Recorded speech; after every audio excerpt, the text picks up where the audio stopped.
प्राचीन काल में भारतवर्ष में एक बड़ा प्रतापी और दानी राजा राज्य करता था। वह प्रतिदिन नियम से मंदिर में भगवान का पूजन करने जाता था। वह ब्राह्मण और गुरु की सेवा भी करता था। उसके द्वार से कोई भी याचक कभी भी निराश होकर नहीं लौटता था। परंतु यह सब उसकी रानी को अच्छा नहीं लगता था। वह ना ही व्रत करती थी, ना भगवान की पूजा करती थी और ना ही किसी को एक भी पैसा दान में देती थी। वह राजा को भी ऐसा करने से मना करती थी। लेकिन राजा नियम से व्रत, पूजा, दान आदि कार्य करता था। एक दिन राजा शिकार खेलने के लिए वन में चला गया। महल में रानी और दासी अकेली थी। उस समय बृहस्पति भगवान साधु के रूप में महल में आए और भिक्षा मांगने लगे। साधु ने कहा, भिक्षाम देम देवी, भिक्षाम देम देवी। तो रानी बोलती है कि हे साधु महाराज, जो भिक्षा देते हैं वह अभी नहीं है, कृपया करके आप थोड़ी देर बाद आइएगा। वह फिर बोलता है, भिक्षाम देम देवी, भिक्षाम देम देवी। तो फिर वह बोलती है, ठीक है, मैं आपको भिक्षा दूंगी, लेकिन उससे पूर्व आपको मुझे कोई ऐसा उपाय बताना होगा जिससे कि मेरा समस्त धन नष्ट हो जाए। तो वह बोलता है, देवी तुम तो बड़ी विचित्र हो। पापी से पापी इंसान भी धन और संतान चाहता है। अगर तुम्हारे पास अधिक धन है तो भूखों को भोजन करवाओ, प्याव लगवाओ, धर्मशाला खुलवाओ, निर्धन कुंवारी कन्याओं का विवाह करवाओ, जिससे तुम्हारा नाम यहाँ तो होगा ही होगा, साथ में दूसरे लोक में भी होगा।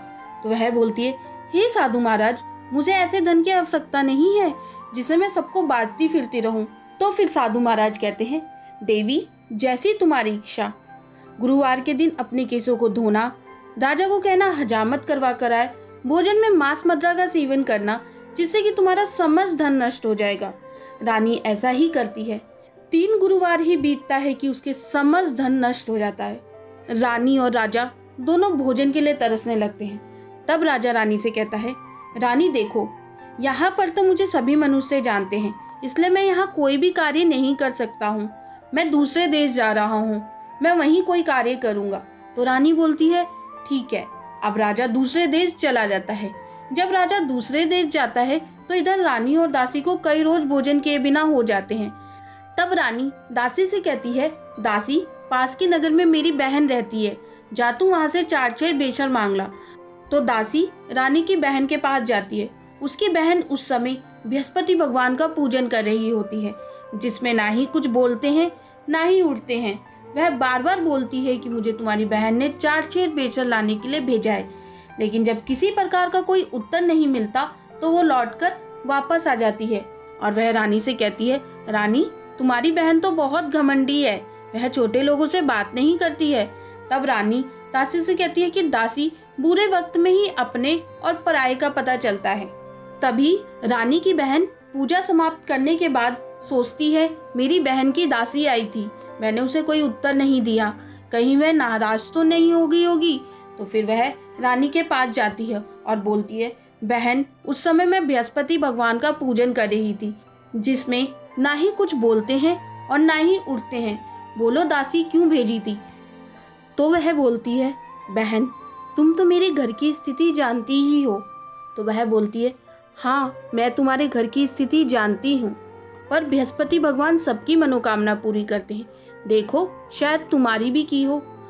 तो वह घर के अंदर जाती है। उसे 4 छेर बेशर के पड़े हुए मिलते हैं, जिसे रानी और दासी पाकर बहुत खुश होती है।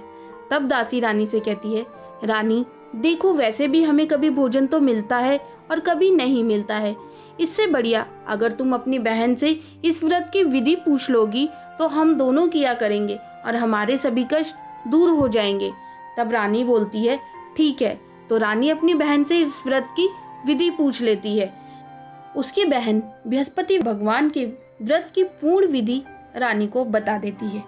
फिर जैसे ही अगला गुरुवार आता है तो रानी और दासी दोनों ही गुड़साल से चने की दाल और गुड़ बीन कर ले आते हैं और दोनों ही बृहस्पति भगवान का पूजन करते हैं, जिससे बृहस्पति भगवान बहुत प्रसन्न होते हैं।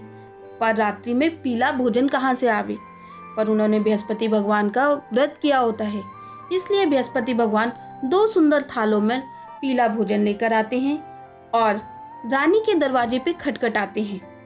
तभी दासी आकर देखती है तो एक पीले वस्त्रों में एक साधु महाराज खड़े होते हैं और वह 2 सुंदर थालों में पीला भोजन लेकर आए होते हैं। और वह दासी से बोलते हैं, दासी ये लो भोजन, तुम और रानी दोनों इकट्ठे बैठ के भोजन करना। तब दासी रानी से कहती है, रानी चलो भोजन कर ले। तो वह कहती है, क्यों व्यर्थ में मजाक उड़ा रही है? तो वह बोलती है, मैं मजाक नहीं उड़ा रही, एक साधु महाराज आए थे, वह 2 सुंदर थालों में पीला भोजन लेकर आए और बोले तुम और रानी दोनों इकट्ठे बैठ के भोजन करना। तब दासी और रानी दोनों इकट्ठे बैठ के भोजन करते हैं और जिससे बृहस्पति भगवान बहुत खुश होते हैं। रानी और दासी दोनों ही प्रति गुरुवार बृहस्पति भगवान का व्रत करते हैं, जिससे कि उनके पास पहले से अधिक धन हो जाता है और रानी पहले की भांति आलस करने लगती है। तब दासी रानी को समझाती है, रानी देखो एक बार तुमने आलस किया जिसकी वजह से तुम्हारा समस्त धन नष्ट हो गया, अब उसी प्रकार दोबारा आलस मत करो। अगर तुम्हारे पास अधिक धन है तो भूखों को भोजन करवाओ, प्यार लगवाओ, धर्मशालाएं खुलवाओ, निर्धन कुंवारी कन्या का विवाह करवाओ, जैसा वो साधु महाराज कह के गए थे। तो रानी बोलती है, ठीक है अब मैं वैसा ही करूंगी। और रानी ऐसा ही करती है, जिससे कि बृहस्पति भगवान काफी प्रसन्न होते हैं। एक दिन रानी और दासी विचार कर रहे होते हैं कि ना जाने राजा किस हाल में होंगे और बृहस्पति भगवान से प्रार्थना करते हैं कि हे भगवान आप राजा जी को भेज दीजिए। तो बृहस्पति भगवान उनकी प्रार्थना सुन लेते हैं और वह राजा के पास साधु का रूप धारण करके जाते हैं। वह देखते हैं कि जंगल में लकड़ियां काटते काटते एक लखाड़ा अचानक से बैठ के रोने लगता है। तो साधु महाराज जाकर पूछते कि हे लखाड़े तू इस सुनसान जंगल में चिंतामग्न क्यों बैठा हुआ है? तो वह बोलता है, हे साधु महाराज आप तो सब कुछ जानते हैं। कहते हैं, हाँ मैं जानता हूँ, तुम्हारी स्त्री ने बृहस्पति भगवान का अनादर किया था, जिसके कारण तुम्हें यह कष्ट भोगना पड़ रहा है। अब तुम सभी सोच त्याग दो, तुम्हारी स्त्री ने बृहस्पतिवार का व्रत करना शुरू कर दिया है, तुम भी करो, इससे तुम्हारे सभी कष्ट दूर हो जाएंगे। तो वह कहता है कि हे साधु महाराज मुझे जंगल से लकड़ियां काट के इतना धन नहीं मिलता है जिससे कि मैं भोजन करने के उपरांत कुछ बचा सकूं, और कथा कहूं तो कहूं किसकी कहूं, मुझे यह भी नहीं पता। तब वह कहते हैं कि जब तुम जंगल से लकड़ियां काट के शहर की ओर जाओगे तो तुम्हें और दिन की अपेक्षा अधिक धन मिलेगा। कथा इस प्रकार है, प्राचीन काल में एक साधु महाराज थे, उनकी स्त्री बड़ी मलिनता के साथ रहती थी, वह किसी भी देवी देवता की पूजा नहीं करती थी।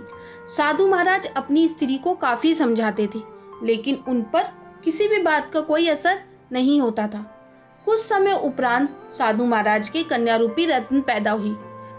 जब वह कन्या बड़ी हुई तो वह रोज पूजन करती थी, और जब वह और बड़ी हुई तो वह बृहस्पतिवार का व्रत करती थी, और साथ ही स्कूल के मार्ग में जाते समय जौ के दाने फैलाती जाती। जब वह स्वर्ण के हो जाते तो वह उन्हें बीन कर ले आती।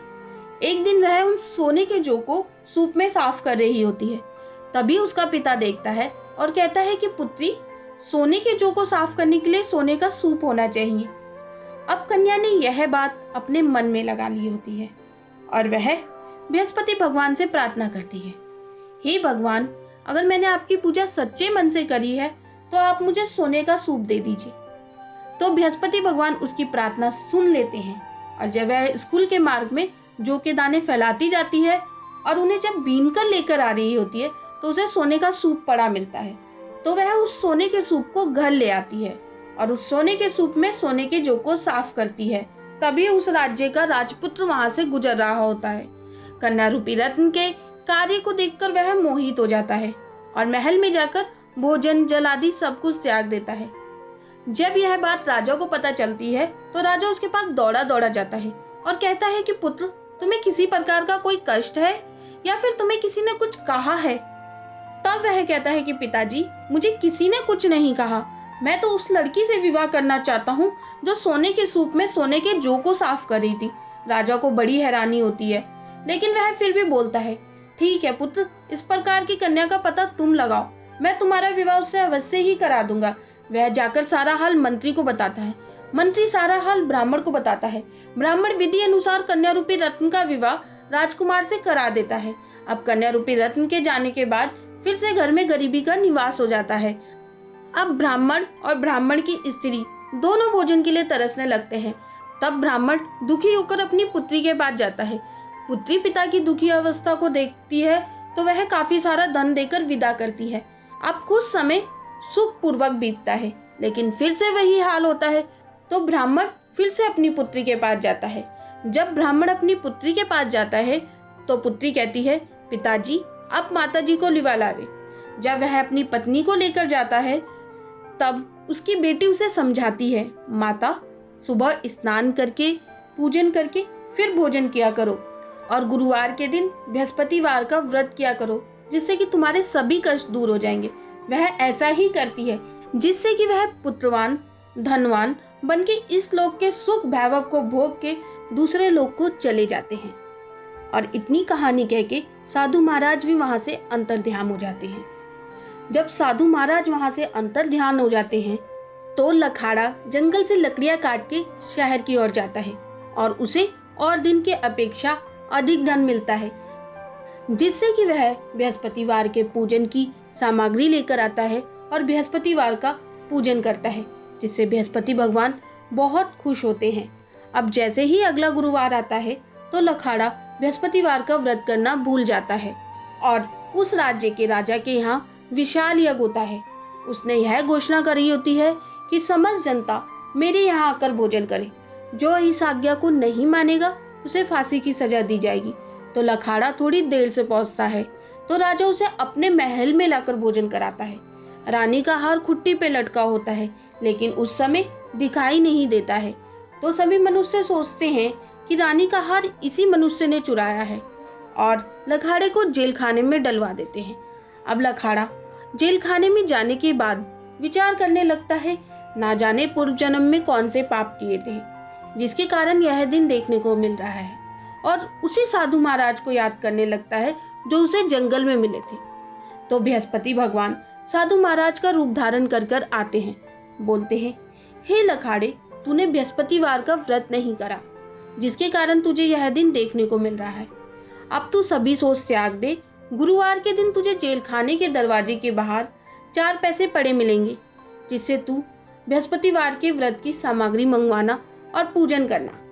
तो लखाड़ा ऐसे ही करता है, जिससे बृहस्पति भगवान काफी प्रसन्न होते हैं और उस राज्य के राजा के रात्रि के सपन में जाकर बोलते हैं, हे राजा, तूने जिस व्यक्ति को बंदी गृह में बंद कर रखा है वह निर्दोष है। वह एक अन्य नगर का राजा है, उसे छोड़ दे। तेरी रानी का हार उसी खुट्टी पे लटका हुआ है। अगर तू ऐसा नहीं करेगा तो मैं तेरा समस्त राज्य नष्ट कर दूंगा। प्रातःकाल उठकर राजा ने खुट्टी पर हार को टंगा हुआ देखा तो उसने लखाड़े को बुलाकर क्षमा मांगी और राजा के योग्य सुंदर वस्त्र आभूषण देकर उसे विदा किया। राजा जब अपने नगर के पास पहुंचा तो उसने देखा कि वहां पहले से अधिक बाग, बगीचे, तालाब, कुएं और बहुत सी धर्मशालाएं हैं। तो वह पूछता है कि यह सब किसके हैं? तो सब कहते हैं यह सब रानी और बांदी के हैं। तो राजा को बहुत क्रोध आता है कि वह तो रानी को किस हाल में छोड़ के गया था, तो यह सब उसे कैसे प्राप्त हुआ। जब रानी ने यह सुना कि राजा आ रहे हैं तो वह अपनी दासी से बोली, देख राजा हमें बहुत बुरी दशा में छोड़ गए थे, वह हमारी ऐसी दशा देखकर लौट ना जाए, इसलिए तू दरवाजे पर जाकर खड़ी हो जा। रानी के आदेश पर दासी दरवाजे पर खड़ी हो गई। जब राजा आए तो उन्हें अपने साथ महल में लिवा लाई। तब राजा ने क्रोध में पूछा रानी से, बताओ यह सब तुम्हें कैसे मिला? तब रानी ने उसे बोला कि हमें यह सब बृहस्पति देव के व्रत के प्रभाव से मिला है। तब राजा निश्चय करता है कि 7 रोज बाद तो सभी बृहस्पतिवार का व्रत करते हैं, लेकिन मैं दिन में 3 बार कहानी कहूँगा और रोज व्रत रखूंगा। अब राजा की मुट्ठी में हमेशा ही चने की दाल और गुड़ बंदी रहती थी। एक दिन राजा निश्चय करता है कि वह अपनी बहन के घर जाएगा, तो वह अपनी बहन के घर जाने के लिए निकल जाता है। जब राजा अपनी बहन के घर जाने के लिए निकलता है तो उसे रास्ते में कुछ लोग एक मुर्दे को लिए जा रहे होते हैं। तब वह उनसे कहता है कि हे भाइयों, मेरी बृहस्पतिवार की व्रत की कथा सुन लो। तब उनमें से कुछ आदमी बोलते हैं कि हमारा आदमी मर गया है और तुझे अपनी कथा की पड़ी है। लेकिन कुछ आदमी बोलते, अच्छा सुना। जैसे ही राजा गुड़ और चने की दाल निकालता है तो मुर्दा हिलने लगता है और कथा समाप्त होने पर मुर्दा राम राम कह के खड़ा उठता है। अब राजा आगे बढ़ता है। जब राजा आगे जाता है तो उसे एक किसान हल जोतता दिखाई देता है। तो वह उससे कहता है कि भाई मेरी बृहस्पतिवार की कथा सुन ले।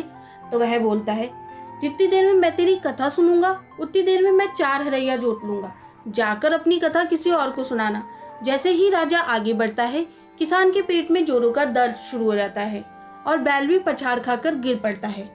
उस समय किसान की माँ उसके लिए रोटी लेकर आ रही होती है। तब वह जब आती है तो वह सारा हाल अपनी माँ को बताता है। तो उसकी माँ दौड़ी दौड़ी राजे के पास जाती है और बोलती है कि मैं तेरी कथा सुनूंगी, लेकिन तू उसे मेरे खेत पे चल के सुनाना। तो राजा उसके खेत पे जाके कथा सुनाता है, जिससे कि किसान के पेट का दर्द भी ठीक हो जाता है और बैल भी खड़ा उठता है। अब वह अपने रास्ते के मार्ग में आगे चलता है और अपनी बहन के घर पहुंचता है। बहन भाई की काफी मेहमान नवाजी करती है, लेकिन जैसे ही अगला दिन आता है तो वह अपनी बहन से कहता है, बहन यहाँ पर कोई ऐसा मनुष्य है जिसने भोजन ना करा हो और वह मेरी बृहस्पतिवार की कथा सुन ले। तो वह बोलती है, भैया ये देश ऐसा है जहाँ पर पहले भोजन होता है, बाद में अन्य कोई कार्य होता है। अगर कोई हो तो मैं देख आऊं। तो वह जाती है। उसे एक कुम्हार का घर मिलता है, जहाँ 4 रोज से उसका लड़का बीमार होता है। तो वह तैयार हो जाता है, लेकिन कुम्हार कहता है कि मेरे यहाँ आकर कथा कहना। तो राजा उसके यहाँ जाकर कथा कहता है, जिससे कि उसका लड़का ठीक हो जाता है। अब राजा का नाम यश वहाँ पर भी फैलने लगता है। तब राजा अपनी बहन से कहता है, बहन तुम भी मेरे साथ चलो। उसकी बहन अपनी सास से पूछती है। उसकी सास कहती है, तू चली जा, पर कोई बालक नहीं जावेगा, क्योंकि तेरे भाई की कोई औलाद नहीं है। तब वह बोलती है, भैया मैं तो चलूंगी, पर कोई बालक नहीं जावेगा। तब राजा कहता है कि जब कोई बालक नहीं जावेगा तो तू जाके क्या करेगी, और दुखी मन से अपने राज्य को लौट आता है। जब वह अपने राज्य को लौट कर आता है तो वह भोजन जल सब कुछ त्याग देता है। जब रानी ये सब देखती है कि राजा ने भोजन जल सब कुछ त्याग दिया है, तो वह उससे काफी पूछती है कि आपको किसी ने कुछ कहा या फिर आपको किसी प्रकार का कोई कष्ट है। तब वह बोलता है कि रानी हमें कोई औलाद नहीं है। तब रानी राजा से बोलती है कि बृहस्पति भगवान ने हमें सब कुछ दिया है, वह हमें एक औलाद भी अवश्य ही देंगे। तो बृहस्पति भगवान उस राजा के रात्रि के सपन में आते हैं और बोलते हैं, हे राजन सभी सोच त्याग दे, तेरी स्त्री गर्भ से है। और 9वें मास को राजा को चांद सा पुत्र प्राप्त होता है। तब राजा अपनी स्त्री से कहता है कि रानी मुझे पता है स्त्री भोजन के बिना रह सकती है, लेकिन बोले बिना नहीं रह सकती। फिर भी मैं तुमसे कहता हूँ, जब मेरी बहन आए तो तुम कुछ मत कहना। जब राजा की बहन ये शुभ समाचार सुनती है तो वह बधाई लेकर आती है। तब रानी बोलती है, घोड़ा चढ़ी ना आई गधा चढ़ी आई। तब वह बोलती है, भाभी अगर मैं आपको ऐसा ना कहती तो आपको औलाद कैसे होती। बृहस्पति भगवान ऐसे ही हैं, जिसकी जैसी मनोकामनाएं सब पूरी करते हैं। बृहस्पति भगवान आपकी हमारी हम सबकी मनोकामनाएं पूरी करे। बोलो बृहस्पति भगवान की जय।